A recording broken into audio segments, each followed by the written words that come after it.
देखो बच्चों, हम मैथिली शरण गुप्त के द्वापर काव्य का अध्ययन कर रहे थे। इसी क्रम में उनकी जो अगली व्याख्या है वह इस प्रकार है।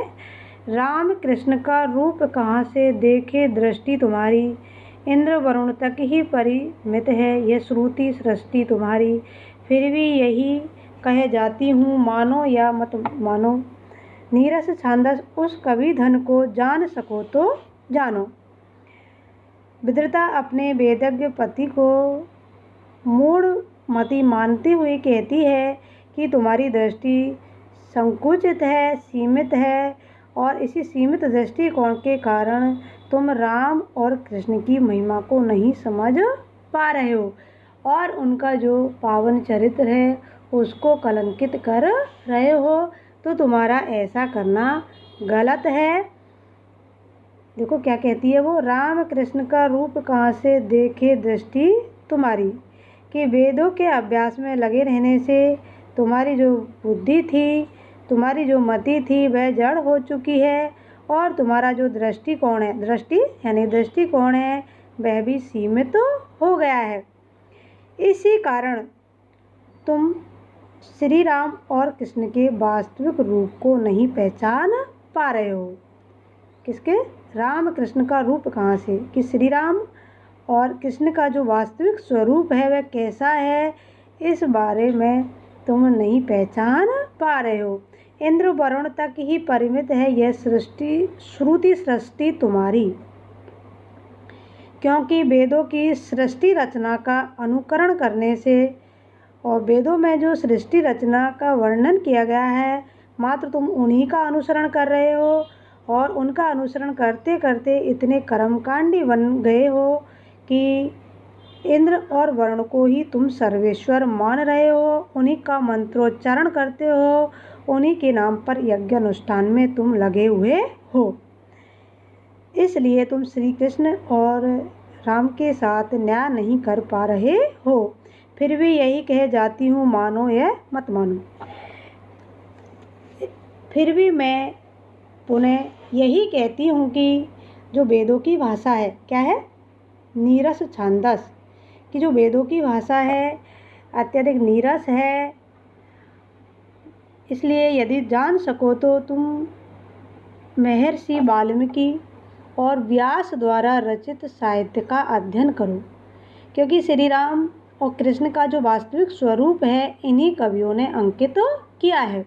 इसलिए तुम्हें यदि इनके वास्तविक स्वरूप का परिचय प्राप्त करना है तो वाल्मीकि और व्यास के साहित्य का अनुशीलन करो। तुम मेरी इस बात को मानो या मत मानो, यानी कि मेरी इस बात को ग्रहण करो अथवा त्याग दो, यह तुम्हारी इच्छा पर निर्भर करता है। परंतु मेरी बात को मानने से तुम्हें सृष्टि के संबंध में व्यापक दृष्टिकोण प्राप्त होगा। जान सको तो जानो। इसलिए तुम यदि जान सको सृष्टि के वास्तविक स्वरूप का परिचय प्राप्त करने के यदि तुम इच्छुक हो तो मेरे इस दृष्टिकोण पर, मेरी इस सलाह पर विचार करो। इसमें छांदस को एकदम नीरस कहा गया है और अन्य साहित्यकारों ने भी ऐसा उल्लेख किया है। जो विद्रता के कथन से भागवत में वर्णित जो परमात्मा स्वरूप श्री कृष्ण की लीलाओं का समर्थन किया गया है और राम और श्री कृष्ण की महिमा का बखान किया गया है। अगली व्याख्या देखिए। आगे पीछे क्या देखोगे सन्मुख नहीं रखते, तुम क्रोधांध न हो जाते यूं, कुछ विवेक यदि रखते, कर्म कांड के इन भांडों में भय रस कहाँ धरा है, अविश्वास जब हाय तुम्हारे घट में आप भराए है। इसमें भांडा का अर्थ बर्तन होता है और घट का अर्थ हृदय होता है। कर्मकांड, कर्म विभिन्न प्रकार के कर्मों, और क्रोधांध मतलब क्रोध में अंधा होना। निरखते का अर्थ होता है देखना। आगे पीछे क्या देखोगे, तो यह विद्रता का कथन है और अपने पति के क्रोधित एवं संशयग्रस्त आचरण को लक्ष्य करके वे क्या कहती है, देखिए। आगे पीछे क्या देखोगे सन्मुख नहीं न रखते, जब सामने नहीं देखते हो, अर्थात तुम मेरे सामने ही जब यथार्थ को नहीं देख पा रहे हो तो आगे पीछे तुम क्या देखोगे। क्या सामने ही यथार्थ को नकार रहे हो तो पीछे से तो देखने का सवाल ही पैदा नहीं होता। तुम क्रोधांध न हो जाते यूँ कुछ विवेक यदि रखते। तुम अपना हित अथवा लोक का हित अहित भी नहीं देख पा रहे हो। यदि तुम क्रोध में इस प्रकार अंधे नहीं होते, क्रोध अंध मतलब क्रोध में इस प्रकार अंधे नहीं होते, कुछ विवेक यदि रखते और कुछ विवेक रखते अर्थात विवेक से काम लेते तो तुम्हें यथार्थ का ज्ञान हो जाता और तुम इस प्रकार झूठी जो कर्मकांडी परंपरा है इनका परित्याग कर देते। कर्मकांड के इन भांडों में वह रस कहाँ धरा है, लेकिन तुम तो पूर्णतः कर्मकांडी पंडित हो चुके हो और कर्मकांडी पंडित होने से तुम्हारे बर्तनों में, भांडों का अर्थ होता है बर्तनों में, अर्थात बर्तनों से मेरा तात्पर्य है मन और हृदय में पूर्णतः कर्मकांडी परंपरा को तुमने अनुग्रहित कर लिया, स्वीकार कर लिया, अनुग्रहित नहीं स्वीकार कर लिया है और इसी कारण से तुम जो ज्ञान कांड रूपी रस है उसको नहीं पहचान पा रहे हो, अर्थात तुम्हें वास्तविक ज्ञान का परिचय नहीं हो पा रहा है। अविश्वास जब हाय तुम्हारे घट में आप भरा है, क्योंकि तुम्हारे हृदय में तो पूर्णतः अविश्वास भरा हुआ है और तुम चारों ओर अविश्वास पूर्ण दृष्टि से ही निहारते हो। इसी से तुम परमात्मा तत्व का सही चिंतन नहीं कर पा रहे हो। विद्रता पुनः क्या कहती है देखिए, अविश्वास है तुम्हारे घट में आप भरा है। वेदना के साथ कहने लगी कि ऐसे नर का नारी के प्रति अविश्वास रखना कहाँ तक उचित एवं सहन करने लायक है। अर्थात मैं तुम्हें वास्तविकता का परिचय करवाना चाहती हूँ, लेकिन उन वास्तविकता के परिचय में भी तुम्हारा जो दृष्टिकोण है वह वास्तविकता को देखता है। तो इस प्रकार तुम्हारा जो अविश्वासपूर्ण दृष्टिकोण है यह गलत है, तुम्हें इसका परित्याग करना होगा, तभी तुम्हें वास्तविकता का परिचय होगा। अब अगली व्याख्या देखिए।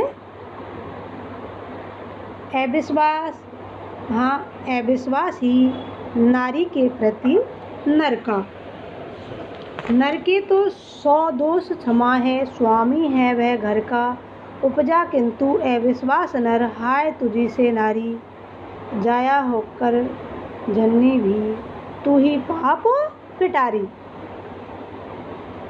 यहाँ पर मैथिली शरण गुप्त ने विद्वता के माध्यम से पुरुष वर्ग द्वारा नारी पर जो संदेह अविश्वास किया जाता है उसका पर्दाफाश किया गया है, तथा दूसरी ओर इसका उल्लेख भी किया है कि स्वयं को गृह स्वामी मानकर उसे पीड़ित करने के संबंध में अपनी भावना प्रकट करती हुई विद्वता पति से क्या कहती है। देखिए क्या कहती है। अविश्वास, हाँ अविश्वास ही नारी के प्रति नर का, कि बड़े अफसोस की बात है कि नर सदा से ही नारी के प्रति अविश्वास करता रहा है और वर्तमान में भी कर रहा है, अर्थात वह हमेशा उसे शंका और संदेह की दृष्टि से देखता है। यदि नर के तो 100 दोष क्षमा हैं, यदि नर अर्थात पति हजारों गलतियाँ 100 गलतियाँ करे तो भी उसे दोषी नहीं बतलाया जाता। क्यों? स्वामी है घर का, क्योंकि वह घर का स्वामी है, इसलिए उनके संपूर्ण दोषों को क्षमा कर दिया जाता है। लेकिन यदि उन्हीं दोषों में से एक दोष भी स्त्री के अंतर्गत पाया जाता है तो उसे घर से ही बर्खास्त कर दिया जाता है और किसी भी रूप में उसे माफ़ नहीं किया जाता। और पुरुष घर का स्वामी होने के कारण सारे दोष उनके क्षमा के योग्य माने जाते हैं, परंतु वह नारी अर्थात उसकी पत्नी पर वह अविश्वास करता है, उसके आचरण को वह संदेह की दृष्टि से देखता है। लेकिन दुख की बात तो यह है कि उपजा किंतु अविश्वासी नर, हाय तुझी से नारी। लेकिन वह नर जो नारी के ऊपर अविश्वास कर रहा है, उन पर विश्वास नहीं कर रहा है, उसने कभी यह सोचा ही नहीं कि उसका जन्म भी उसी नारी के गर्भ से हुआ है। उपजा किंतु अविश्वासी नर, हाय तुझी से नारी, कि उस नर का जन्म भी उस नारी के गर्भ से होता है। नारी चाहे पत्नी हो, परंतु वह एक माँ जन्मदात्री भी है।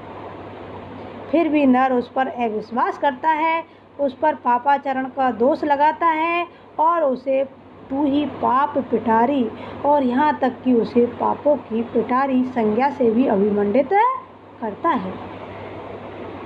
तो जिसने उसे जन्म दिया, जो उसको इस पृथ्वी पर लेकर आई, उसके प्रति नर का ऐसा दृष्टिकोण अक्षम्य है, और ऐसे जो नर है वो अन्यायी है, पापी है, और वो सजा के योग्य है।